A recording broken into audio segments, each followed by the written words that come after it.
Welcome back to Primer, the podcast about all things Amazon. I'm your host, Alex Press, and this week I spoke with Lauren Kaori-Gurley, a journalist at Vice's Motherboard, who's prolific on the labor beat in general, but on Amazon specifically. Before we get to that conversation, here's the usual spiel. I keep all the episodes of Primer free because I want anyone who's interested to be able to listen to them, but to compensate me for the project and to encourage me to spend more time on it, I have a Patreon. You can find that at patreon.com/Primer Podcast. If you sign up, the episodes are all up there, but you'll also get show notes as well as video of some of our interviews. Of course, you will also get my gratitude. To the 78 people who have subscribed, thank you so much. Again, that's patreon.com/Primer Podcast. I don't want to get into the week's Amazon news too much because there's always something going on, but I'll just say here that one thing of particular note is that on Tuesday, a federal judge dismissed Amazon's attempt to block New York Attorney General Tish James from investigating the company's labor practices during the pandemic. James had sued the company in February, specifically citing its treatment of workers in a Staten Island facility. Previous guest of Primer, Chris Smalls, is named in the suit, and in Queens facilities as well. Amazon's argument is, in part, that federal health and labor laws override James's oversight. U.S. District Judge Brian Cogan in Brooklyn wrote, "The state has a legitimate interest in ensuring that employers are complying with state labor laws, are enforcing important health safety measures, and are sanctioned for illegal conduct that occurs within the state." So, that investigation is moving forward. Okay, now to the meat of this week's episode. As I mentioned, Lauren is a labor reporter at Vice's Motherboard site. She writes about a lot of companies, but she gets scoop after scoop about Amazon and its sprawling workforce, from warehouse workers to the third-party contracted out delivery drivers. I asked her about a few recent stories in our conversation, so I won't list those here, but just to say, Lauren's really indispensable when it comes to finding out what's happening inside Amazon, and she finds that information out by speaking to the workers themselves, which not nearly enough reporters do. So, without further ado, here's Lauren. Lauren, thanks so much for joining us today. Thanks so much for having me.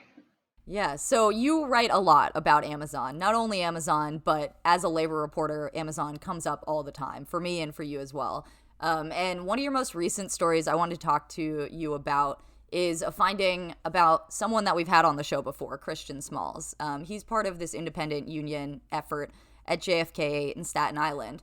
And you recently broke that the NLRB had found merit in a complaint that one of his former coworkers filed recently about Amazon getting in the way of them organizing this union. So can you tell us a little bit about that story? Yeah, so I don't know, for your listeners who've probably been following, when the Bessemer election ended, workers in Staten Island started organizing an independent union, not affiliated with any other major union, and immediately Amazon responds by sort of beginning a very similar anti-union campaign to the one that they were holding in Bessemer, like the same, flyers in bathroom stalls, the same daily text messages, the same like monitor screens across the warehouse warning people about like don't talk to Amazon work people who are, in these vests who are part of Amazon labor union. It has nothing to do with us. There was a worker who is 25. His name is Connor Spence. He started during his breaks would distribute like pro-union literature. So basically just explaining what Amazon Labor Union was doing in the break rooms.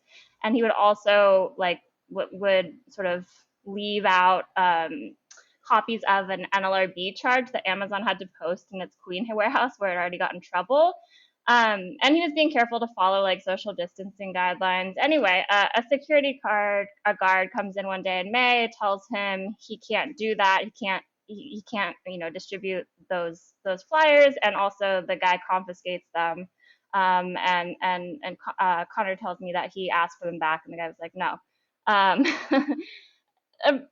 Simultaneously, this group, Amazon Labor Union, has been holding these very public barbecues outside JFK 8, which is Staten Island warehouse. Actually, there are now 4 warehouses there, which I didn't realize till recently. But and they've drawn tons of workers are showing up. I think like 200 workers maybe once a week during these barbecues sort of come in and out. They're signing union cards. Unlike a lot of union campaigns, when you're in the card check process, which is very sort of secretive, this is like full display. Lots of people are showing up. People are very into it, and they see a woman in a security vest come up and take a photo of them, which is illegal, because under the National Labor Relations Act, you can't interfere or surveil or create the impression of surveillance of of your workers if they're organizing. And so workers filed these two charges, and actually three. So surveillance, impression of surveillance, confiscating the literature, and they got a finding of merit. So an NLRB investigator came to the conclusion that there was sufficient evidence that she thinks this did happen, and so now they're going to issue a complaint. And what that means is Amazon will have the opportunity to settle. And if they don't settle, they'll go before a judge. But like, all of this is also to say that like this is actually not going to be a big deal for Amazon. Like, there are very little penalties for doing stuff like this, like just a slap on the wrist, basically. Amazon gets away with doing stuff like this all the time. No financial penalty. Right. I mean, this came the same week as the NLRB hearing officers report about Bessemer, which we talked about on the last episode, and there's no financial penalties, right? Like, the worst that happens is, in this case in Staten Island, Amazon basically has to post a notice saying we won't break the law anymore. Right. Yeah, I think if the PRO Act passes, they would have to pay up to $50,000 per charge, and like $100,000 as a repeat offender. But even that probably wouldn't discourage them. It's just sort of part of doing business for them, I think, at this point. Right. Though Amazon has so much money that that's like a drop in the bucket compared to keeping workers apart. And Right. I want to ask one more thing about this, which is Christian recently said that they hit a milestone with cards and they're holding a rally. So what is the progress of that union since we've talked to him a few weeks ago? Yeah, so I guess they hit 1,000 cards, and they have 5,000 workers at JFK. I don't know the numbers on all the other facilities, but that's a lot of people signing cards. Apparently, they have also like a giant worker committee. I know a couple of workers on it, but I think because it's so public, and this is Staten Island, it's actually just like literally, like, I don't know, it's like less than a mile away from New Jersey. It's just like right across the river from New Jersey. A lot of the workers live in New Jersey. It's a very union dense area, right? So people are. It's not like Bessemer. I mean, Bessemer was also a union town in some ways, but I think people are very into the union. It's very public. Like, everyone knows who Chris Smalls is. There's like a lot of it's very different than the situation in Alabama for that reason. So they say they're on track to file a petition for an election in the next few months. We'll see. Yeah. And speaking of various union efforts at Amazon, another story you broke was about the Teamsters voting on a resolution to seriously commit to organizing Amazon workers. So why don't you just talk about that? I mean, I've briefly sort of gone over in large part your reporting on this on the show before, but from where you sit, like, what do you make of the Teamsters resolution to organize Amazon, and what are the details of it that you've seen? Right. So this, just like what we were just talking about, the Staten Island thing, is sort of came out in the aftermath of Bessemer, and it is a very different sort of approach. This is one of the largest unions in the United States. They have 1.4 million members, and they are basically pledging something called or pledging to vowing basically to unionize Amazon. They're making it.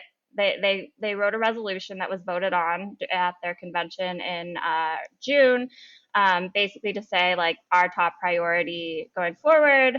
They have a convention every 5 years. Is the new agenda is going to be unionizing Amazon. We are devoting like tremendous resources to this. They wouldn't tell me exactly how much. And we've been working on this basically since our last convention. So we've been working on this for years, secretly. We've been talking to workers all over the place, but we're not going to really say where that's going on. And instead of doing the route of a NLRB election where you have a warehouse and you have to sign the cards and then you have to petition for an election and then the NLRB has to grant you the election, this is a different approach. It's they are planning to, I guess the idea is to sort of raised so much pressure through community sort of actions, strikes, boycotts, walkouts, petitions, to pressure Amazon to the bargaining table. And they sort of look at their history as a union. I should mention they are a logistics union, so they very much overlap with the same industries that Amazon works in. So, like warehousing, freight, food processing or distribution, package delivery is a huge one. So they know this industry very well. Back in the 20th century, before that,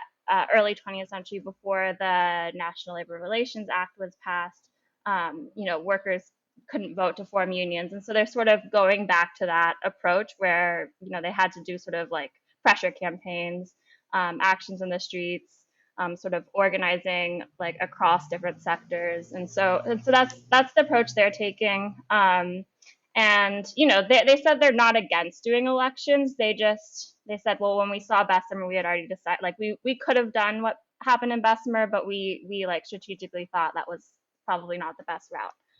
So that's very different from what's going on in Staten Island. Right. And what do you make of this? I mean, from where you sit, what's your perspective? I know you're a reporter, you have no opinions, but if you can venture some, what do you make of this? I mean, organizing Amazon is going to be very difficult no matter what, or getting union at Amazon. I think both of these strategies have their shortcomings. So I think one thing that comes up a lot for people in the case of the Staten Island Union Drive is that these union organizers are not, associating with any major national union. They don't have the resources of a major national union. They're not working with, professional union organizers. And so, I think that without those resources and without that expertise, I'm worried that, or I could see a situation in which, Amazon runs a really strong union busting campaign again, and I'm sure they will. And, there isn't sort of the experience of having handled that before and knowing how to handle that. And then, once you organize the union and if they succeed, trying to bargain with Amazon without the protection and the support of a big national union, I could see that being extremely difficult as well.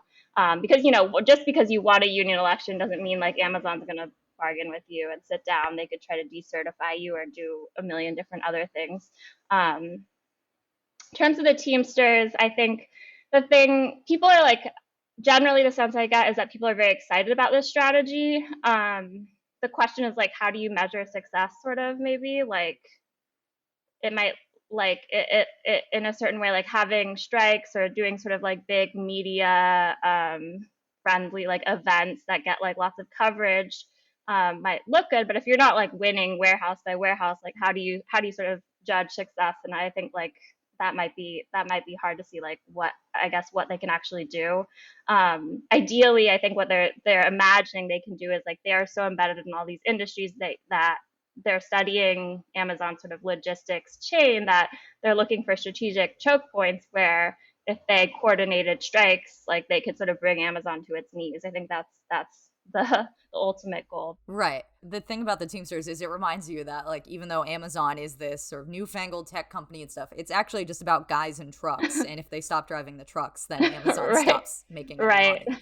So it does seem like, I mean, I've spoken to a few rank and file Teamsters who seem very sort of cautiously optimistic about this. They're going through the trainings, which is a big part of the resources, is the Teamsters are sort of trying to get people ready to organize workers in their communities. Right. Yeah. So I think another aspect of it is that it's sort of based on the premise that Teamsters are already part of the same communities that Amazon warehouse workers and delivery drivers are. So it might be your friend or your uncle or your cousin or your nephew or your, I don't know, whoever. And so that like those relationships are already like almost there. And so they want to like, really take advantage of that. I think also it's like their members' working conditions are being deteriorated by Amazon, and they have seen sort of their quotas, their schedules, their, they have to work on holidays, they have to work on weekends now, and Amazon is driving down wages in their industry because like these workers are also delivering Amazon. UPS drivers, for example, are also delivering Amazon packages, and they are Teamsters members. And so, part of this education is, really like showing them that Amazon is, contributing negatively to their working conditions, and they have a vested interest in unionizing Amazon. Right. In this first article, when you sort of broke that they were voting on this resolution, you quote this UPS driver who says, I do volunteer organizing because I feel Amazon workers should have what I have. And you lay out that he makes almost $40 an hour, plus has pension and health care. And then you say, as a point of comparison, Amazon delivery drivers in Southern California earn $15 or $16 an hour, which is a huge difference. Yeah, I mean, Amazon is driving down wages for sure in these industries, and Amazon loves to tout that it pays $15 an hour, but this is only good when you compare Amazon to McDonald's, I think, not when you compare Amazon to actually the same industries, especially when union jobs in the same industries. Right. I guess my last question about this is, so in what I was just quoting, we're talking about delivery drivers and UPS drivers who are not actually, Amazon's delivery drivers are not Amazon employees. So when the Teamsters say they're going to organize Amazon, like, are they talking about the warehouses? Are they talking about the delivery drivers, or both? Do you have a sense of what we actually mean by organizing Amazon workers? Yeah, that's a great question. So definitely delivery drivers. They are definitely organizing delivery drivers in Iowa. And one local in Iowa, I think it was Iowa City, a couple of delivery stations, which is where Amazon delivery drivers work out of. And there has also been a lot of organizing going on in the Inland Empire in Southern California. The leader of this project Amazon, this guy Randy Corrigan, he's Amazon's or he's the Teamsters Amazon director, is that his title? He's from this local in Southern California, and he developed this whole strategy on sort of a local level there, the volunteer organizer trainings that's being implemented across the country. In terms of warehouses, yeah, I think they're also very into organizing warehouse workers. So I think both things. They're at least how they explained it to me. It was like, if workers approach us and they want us to help them unionize, doesn't matter who they are, we'll help them. If we see a strategic point for us to go in and start making connections with people, we'll also do that. That really sounds good. So that's exciting. And one thing we haven't really talked too much on the show, I'm sure we'll do an episode about it specifically, but it's the delivery drivers in general for Amazon. And I know you talk to people who they're sort of third-party contracted, right? They might even be driving Amazon vans. They might be sort of governed by Amazon's rules down to their fingernail length, as one report put it. But they're not direct employees. So can you tell people, since we haven't talked about it much, what did drivers say to you about what their jobs are like? What are the complaints? What are the conditions that they're working under? Yeah, so I would actually argue that these jobs are a lot more precarious than your Amazon warehouse job, where people are actually employees. You work for one of I believe 800 contractors in the U.S. now. These are tiny companies, so they maybe have 20 to 40 employees. You make wages that Amazon sets, and Amazon basically controls every aspect of your working conditions, like you said, down to your hairstyle, your fingernails, your cleanliness. You wear an Amazon t-shirt or vest and Amazon baseball cap, and you drive the Amazon van a lot of the times. But you these companies, these tiny companies, they're called delivery service partners, are under such financial strain from Amazon because they make their revenue by how many packages they get people to deliver. And so the quotas are always going up. Amazon is always lowering the amount that they're giving delivery companies in return, or they're not paying the market rate for what a delivery driver makes in a certain area. They're paying $2 less. And so these companies are such a pinch that obviously what happens is they end up putting that pressure onto drivers in terms of, denying them break times, not giving them the opportunity to use the bathroom, firing them for, working too slowly. The quotas are ridiculous. Um, People, I think the delivery drivers I talk to are so extremely isolated because you're spending 10 hours a day in a van by yourself. So you don't really have like a lot of connection with other people or time to organize. It is an extremely exhausting job. There's like lots of opportunity for, accidents. It's like super high liability. That's part of the reason why Amazon does not want to, run this part of their operations themselves. And yeah, I think the main thing that I hear is sort of like people are just really, really, really like run down, and a lot of them are young, like maybe early 20s, not the age you'd imagine having like serious like I don't know physical response to a job. Right. And you wrote something, I think, early July that was about delivery companies in Portland actually sort of threatening to stop working for Amazon in some capacity because they said the margins were too tight and the quotas were too high. What exactly was going on? Were these DSPs as well that were saying that it's an unworkable model? Yeah, so they actually shut down. It was the first instance I've ever heard of this happening in the country. These two Portland contractors, delivery service partners that are working out of an Amazon warehouse. They employ drivers are just saying like this has become too dangerous. We're making no money. In fact, we're losing money. We're being forced to push our drivers into like unsafe working conditions that we're just done, and we're suing. The lawyer for these two companies called me, and I talked to him, and he was like, the day after we did this, I got calls from delivery service partners, these contractors all over the country saying, yeah, can you help me shut down too? I'm like going through the exact same thing. So I think there's going to hopefully, I would like to cover more of this. I think these companies are really afraid of speaking out unless they're like actually about to shut down because Amazon is very retaliatory and sort of picks favorites among these companies, the best performing ones. So this is, I think, interesting because it means, people ask, how does Amazon actually get 2-day delivery to work? And it seems like it actually is relying on a model that is fully not even workable for the businesses it's relying on to carry that out. Right. And it keeps them small too, right? Like it's terrified of, I think this is sort of a little bit of speculation, but when these companies get big, there was a time, it was called like the 1.0 era, when like some of them got pretty big and Amazon broke them up. So like Amazon doesn't want them to get too big, partially, and wants to keep them sort of separate so that people don't organize, I think, is sort of the goal, and also just so it can continue to like control them instead of having like another monopoly like build up within, I don't know, the delivery service partner network. So it's very interesting. Yeah, it certainly reads to me as just like anti-union stuff. You don't want more than a handful of workers at any company, otherwise they might actually talk to each other and get together. Which just makes the Teamsters project even more interesting because it's like, how do you organize 800 tiny delivery companies? You don't go one by one.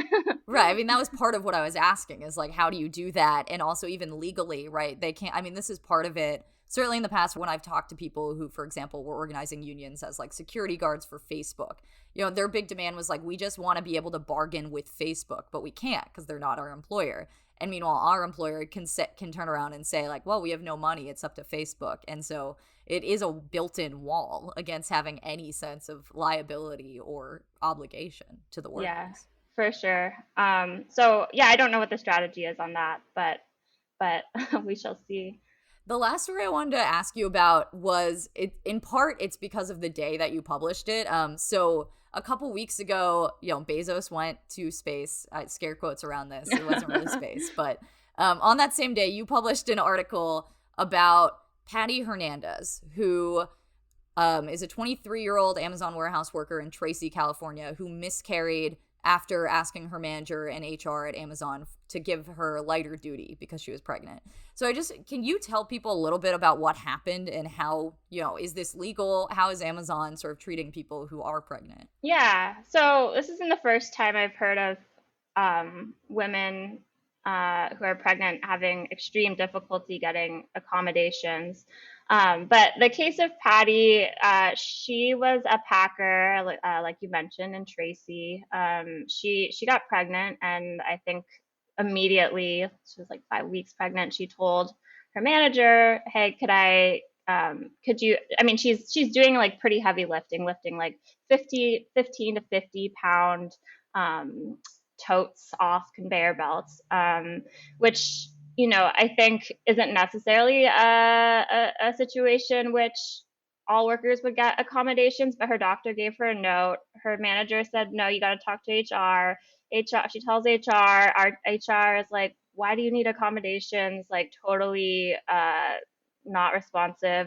And then after she continues to work. And after she waits for a while, they end up just being like, no, we don't have a position for you. There's nothing you can do here. This is like a huge warehouse where there's like a social distancing team, which just like, goes around and tells people to keep apart and put on their masks and stuff like this. So there definitely probably, I mean, was a role for her at this warehouse, but instead they say no, and she ends up miscarrying, and she just quits and leaves. But yeah, pretty upsetting and tragic situation. And I think, it is perfectly legal what happened actually, because employers of this size, you only have to provide accommodations for pregnant workers if you have provided similar accommodations for workers with other disabilities. So in this case, this was legal. It shouldn't be legal. And, I think I talked to a number of workers at a warehouse in Oklahoma where a similar thing was happening, where they were just,